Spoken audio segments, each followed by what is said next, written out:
that yet. We don't know finally what the results are going to be, and that's got to be coordinated. Do we know what traffic study took place? They're doing it now. Because it's not the school year? No. School's out, this isn't really No, but they know how to adjust the numbers for traffic is always heavier during the school year, and you actually usually take counts on a Tuesday or Thursday. Don't ask me why these rules are, but that's when you get your highest counts, and they're aware of that, and they will adjust it upward.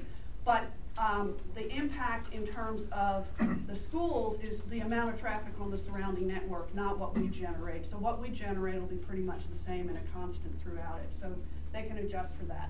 That's underway. I don't have answers on that yet, so it's not fair for me to expect you, to get your traffic questions answered right now. I can't do it. The other thing that we're doing is that we're looking at the site plan to see if we can make adjustments to it. A lot of people have said, move the parking lot, for example. Get it off Johnson Ferry Road. It might help with queuing as cars are coming into the site. It might help just be more attractive not to have it there. So we're looking at moving it more towards the back of the property so that the front could be more green and more attractive. We've heard concerns, yeah. What are you going to build? We're building 3 soccer fields and well, they know, I don't. Oh, I'm sorry. I'm sorry. You're answering their questions. Tell me what you plan to do. This is a 12-acre, I apologize. I thought you all got a packet in advance of this, and I know Kathy knows what's going on because I've seen some stuff. I know, but you need to tell us what you think you're going to do. We think when we were ready to go forward, which we are not, that we would like to use this for a recreational club for club soccer. We are the entity that currently uses the Y fields over by Marist, and we do not have enough space there. The other schools we used are at Montgomery, and fields is Montgomery and Ridgeview, and they're terrible fields, and none of those have restroom facilities. So we need a better environment in which to play. We will divert about half of the people that are using Ashford Dunwoody over to this field. We're working, again, in response to the community on figuring out what reasonable hours we should put in operation. We've already committed and have found lights that we can keep at 20 feet or lower. Anything we do on this property is going to be an impervious surface from the roads to the fields to the parking. So we're trying to be conscious of that. We have a fairly well-developed landscape plan, but want to take a look at it again. As I said, we're looking at the traffic generation. We're looking at moving things around on the site in response to some of the things that I've heard these folks say. We have also undertaken to look at, there's an old foundation on the property now that used to be a house. And what we would like to do is to use that foundation and basically replace it with a structure that looks like a house. I know that's close to some of you. I don't know where some of you. You have no idea. Yes, well, I do now. I do now because I sort of drove it the other day more carefully to be conscious of what was around it. Yeah. So, yeah. I'm sorry, I just had a quick question before we move forward. You mentioned kind of at the onset that you're here to speak on behalf of Concord. Are you their counsel? Yes. Or are you, okay, I just want to make yes. sure. And you mentioned that you guys are not moving forward in July. You want to defer this until September. Is that official? Yes. Have you submitted that? So there will be no vote. Is that my understanding? I can't guarantee that any more than Bob can. There will be a public. There will still be a public hearing. The applicant will request a deferral. So because they've said that they want to defer, that doesn't necessarily mean that it won't be voted on. It cannot be. I just want to clarify for everyone, even though you're saying September. No, but I've been doing this 32 years, and I've never requested a deferral when they've gone ahead and voted to approve it. We don't want to be the first. I So know. I just want to be Thank you. I know. Please don't interrupt anymore. I want to let She the gets applicant 5 minutes to speak. talk and we get 5 minutes to talk, so. And you'll get a chance okay. later. I just wanted to understand that one part. Okay, I'm sorry. Seriously though, I mean, I've never seen it happen ever. Okay. And I do, having done this for a number of years, know that he's right. Commissioner Boyer in particular is a commissioner who will defer. I've had him defer, well, Tucker deferred for 3 years while we worked on that one. So she does it. I have a question. Yeah. Is this a private club? Yes, it's a 501c3 nonprofit. So you need an O&I only? No, we do not, because Why not? because just like Zabin is a private club which exists in the R100 zoning district under the special land use permit as a recreational club, we are allowed to as well. Yeah, but this is a table play.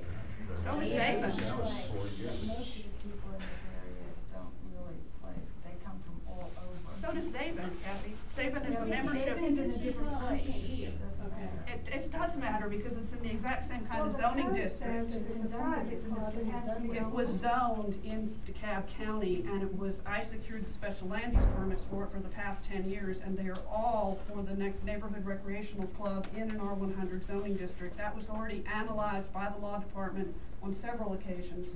And one of them, Mr. Mustin was not happy about it at all, but that was what the conclusion was, so. We don't agree. Well, that's fine, you're entitled to disagree. Are you taking questions now? No. No, let her finish. No, excuse me, but Alex still She's has time answering to questions. explain Go ahead. the Go ahead, process. I promise I will. I have to answer their question. Oh, I got you. They're the board. Anyway, we're looking at that house and seeing what we can do. Our goal is not to have some kind of a huge clubhouse. What we have thought about doing is having a place to be able to store our equipment, to have restrooms, to have a meeting room for our board, and to have a snack bar that would be volunteer operated. I used to coach a team at Murphy Candler girls softball, and it would be something very similar to that, although a heck of a lot better looking than that one, which is a cinder block structure. But that's what we envisioned. Nonetheless, I know you've got issues with it, so we're looking at it. We're trying to see what else we can do. So those are some of the things that we are doing. As I said, we're willing to consider limitations in hours of operation. We're willing to put automatic shutoffs on lights so that it's guaranteed they go off. We will lock and patrol as necessary. We'll commit to using off-duty police officers if it is needed to help people get in and out of the site. But we have to figure out what we've got before we can really start making meaningful commitments to you. So that's why I'm asking for a deferral. That's why I will ask for a deferral in July. Again, I know that some of you participated in the mayor's process. I did the exact same thing there. There were exactly the same kind of comments about how can we trust you and how can we know that that won't happen. And I made the same comments that I'm making now, and it was exactly as I said it would be. So I have no reason to believe that this would be any different. But that's about all I have to say. That's the thing. Okay, well, Bruce, how do you want? Well, she took up about 15 minutes, or do you want to vote? Yeah, she took up about 15, 20 minutes, so y'all, I guess y'all need to get 15 minutes. So my name is Danny Smith, and I live at the 1800 block of Johnson Ferry, and I drive home from the perimeter area to my house basically every day that I'm in town. And my biggest concern is that there's already a massive amount of traffic on Johnson Ferry, because anytime 285 shuts down, it's a cut through. It backs up from Astor Dunwoody all the way to Fulton County and beyond. And you're adding a bunch of cars right in the middle of rush hour for that. And I'm not concerned about the weekends, but I'm concerned about the Thursdays, Fridays. Absolutely. Trust me, live it every day.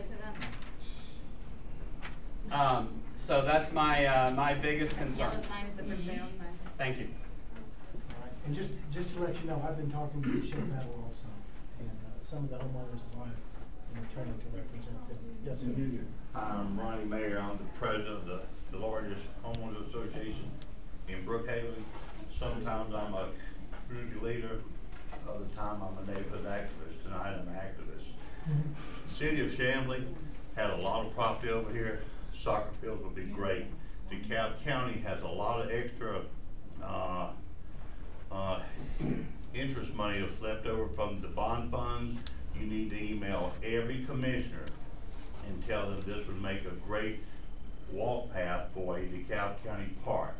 Let them go elsewhere. When all the traffic backs up, you have 3 hospitals there. Yeah. Who's going to have the blood on their arms of an ambulance hung up in traffic there? Plus, the floods of last year washed away the bridge in Fulton County, Sandy Springs. If you do all this again, it's going to wash the bridge out again. The city of Chamblee has plenty of parking, plenty of fields. They would love to have the soccer complex here. Email in the next meeting, everybody wear red, because you're red hot mad, and they'll get your attention. Good job.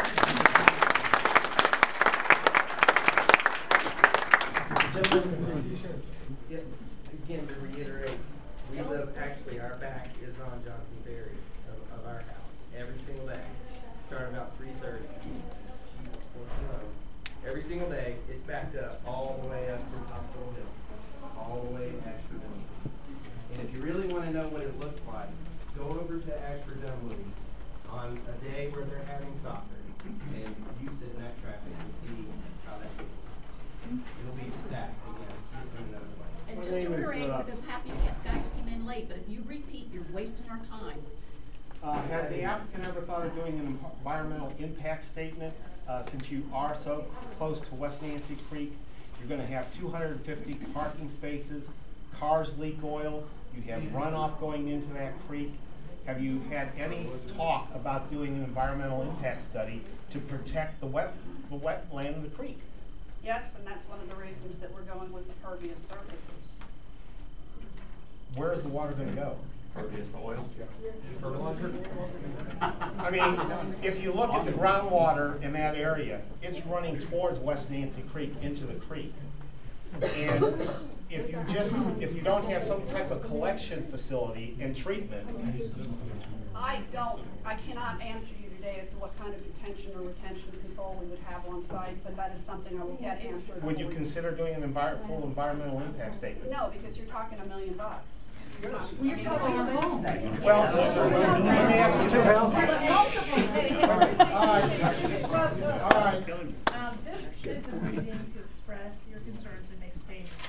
This is not a meeting to negotiate or to question or attack people. So the rules are you just want to explain who you are and what your concerns are, and just leave it as that. And let's leave the argument out of it. Yes, sir. My name is Scott Sherris. I live on Fielding Park Court, right next to Johnson Ferry. I have two comments. One, you mentioned how this special land use permit is the same as what Zabin did. Can I pay Zabin to go use their facilities? Yeah. Can I pay Concord and go play on these fields? If you join, yeah. I mean, you Me? join Zabin too. Can He's not age I'm 6, not so 5 tonight. Can I can go? I can. Oh, no. Oh, so I cannot. No, but it's like Zabin's Park, the Shirley Blumenthal camp doesn't take adults either. I mean, it's the same thing. You can belong. The other comment is on the police officer, the off-duty police officer that you said that would help traffic, but you said that will help the people who will be parking at the soccer fields get in and out.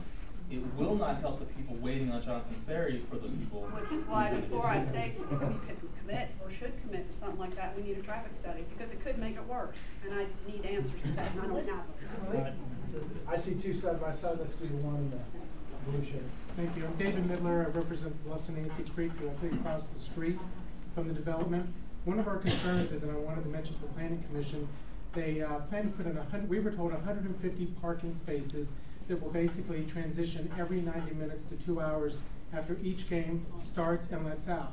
We recently became aware that there is actually a phase 2 document, and can you confirm that, that shows 247 actual spaces? No. We were told that came from told you Senior that? Plan to Cat County Planning Office, where we got that from. You're saying that? Did we change the plan? No. No. So I think we're at- 150 is your total limit. Yeah, and nothing's changed since the first submittal. Thank you. All right, gentleman in the top. Yeah, you mentioned you may move the access off Johnson's Ferry. Where would the Not, south? not the parking lot, not the access. I mean, we can't access it any other way. But the parking lot would be moved from the front. Okay, gentleman over here.